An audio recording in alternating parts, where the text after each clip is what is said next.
Hi guys, thank you for coming back to my channel. I'm excited about this video because a lot of people were asking me, this is related to Viking Oceans cruises, and I just wanted to put this video out because so many of you guys have sent messages that you're getting ready to take your cruise and go on the same cruise that I'm talking about on this video, which is the Oceans Viking cruise. And so this video is watch this before you pay for outside excursions or before you pick your excursions. Just take a quick few minutes, listen to this video, and then you might have everything you need for you to book or make some choices. So let's just jump in. And if you haven't subscribed to the channel, just take a minute, like and subscribe, turn on the notifications button. I'm posting videos, every week so that as you're working up to your trip, you can get some of those questions answered that I just didn't, like when I searched, I just didn't find a lot of the little nuances that I really wanted to know. So this video is all about excursions. So of course you've already booked your amazing trip.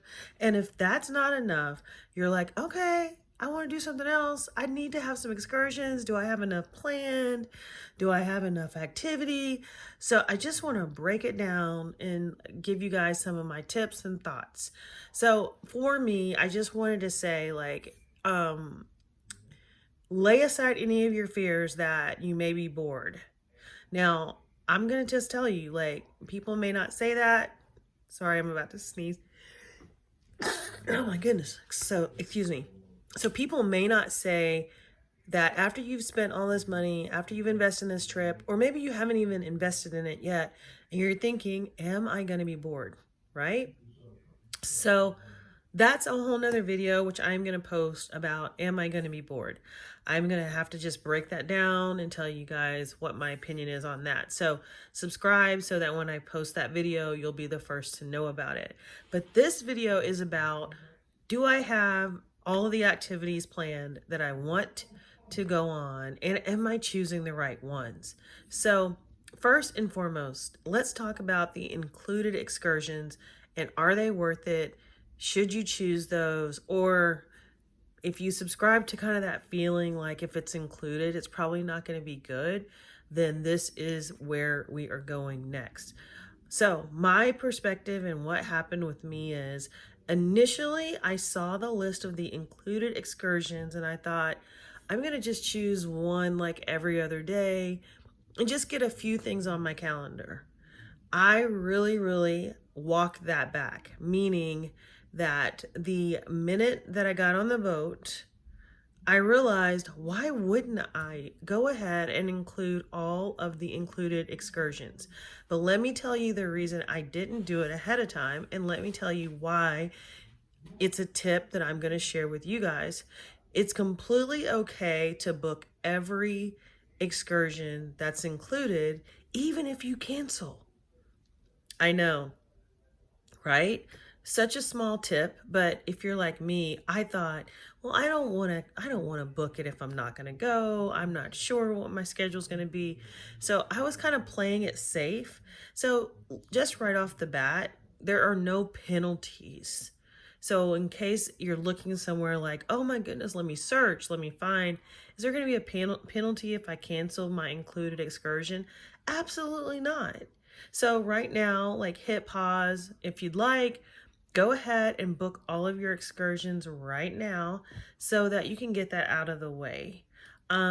Once you get onto the cruise and once you're actually one of the, explorers, as they call it, they are very flexible with you. So when you're on landside, you're really concerned and trying to get it all right, but it's really easy. So my tips on the excursions are, go ahead and book the excursions. I will also give you this other tip. I didn't really want to wake up early, so I did book some 1 o'clock excursions, some 11 o'clock excursions. And I think they're kind of like some of these airlines on this, is that we realized they actually just made almost all the excursions start at the same time. So even though I had scheduled an 11 o'clock, the day before, or when I like got my tickets, it actually said 9:30. So one thing to look for is actually look on the tickets they give you for the excursions, because they may have changed your time. That was something I did notice. So I just want to let you guys know that. But there is no penalty for canceling. So I would say book the excursions at every port. And then if you decide you don't want to go, then you just don't go. So easy. But let's just talk about the excursions and are they really worth it? So we already said, hey, play it smart. Go ahead and get them all scheduled. But now let's just have our inside conversation about, okay, but are you really going on those little free included excursions where they're going to have the person talking? I mean, right? So you're kind of thinking it can't be worth it. They're just going to throw that in to make us feel like we've gotten something for our money. Wrong. I know. I thought that too. I was thinking they're just giving us a little added value, make us feel good, but really what you need to do is spend the money on the better excursions. So before you spend some money on the extra excursions, I'd like to just give you a general flow of what the included excursions are like so you can make your best decision. So essentially on every excursion, you're going to have a very, very knowledgeable guided tour. No, I know, or tour guide. I know that I probably sound just like the booklet, but it's good for you guys to hear it from me that it really is a very knowledgeable guided expert.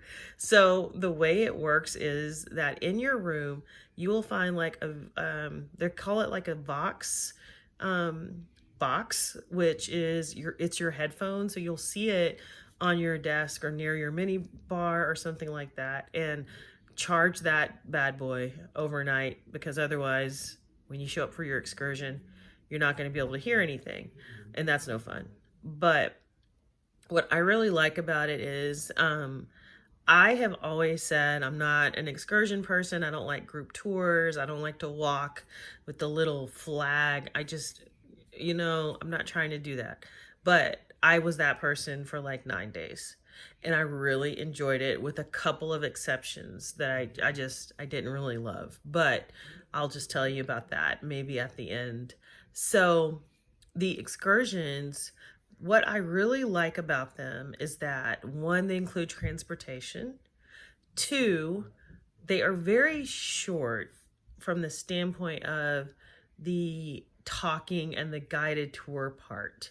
So in most cases, with the exception of Olympia, at least the tour guide we had, you get about 30 or 45 minutes of the tour guide kind of talking you through Old Town or the areas. But what you really get out of it is a chance to get transportation over to the midpoint of any city. And they do a good job of basically giving you the option of staying in that old town or in that city square or in Santorini or any of those places and making your decision on when you come back. So that's one thing that they may or may not really do the best job of sharing, is that the included excursions are not restrictive on the back end, and they really just get you to a good place that is the most highly tourist area, the place you're probably going to want to go see anyway.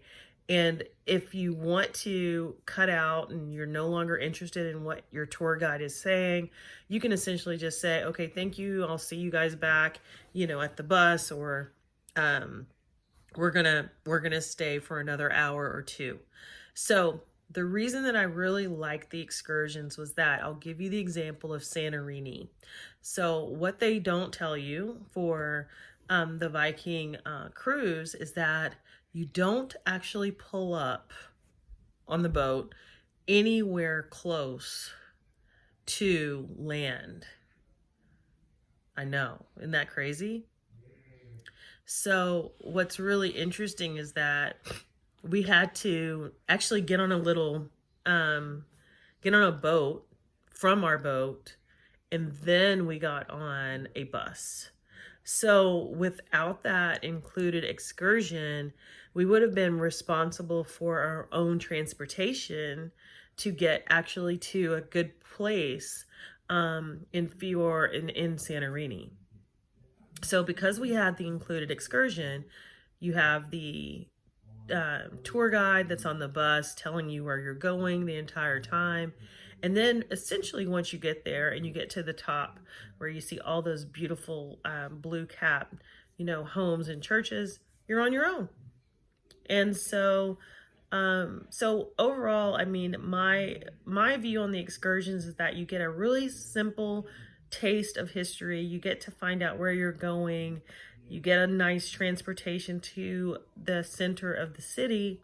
And then after a little bit of a walk around, you essentially get the next hour, 2 hours, 3 hours, however you'd like, on your own.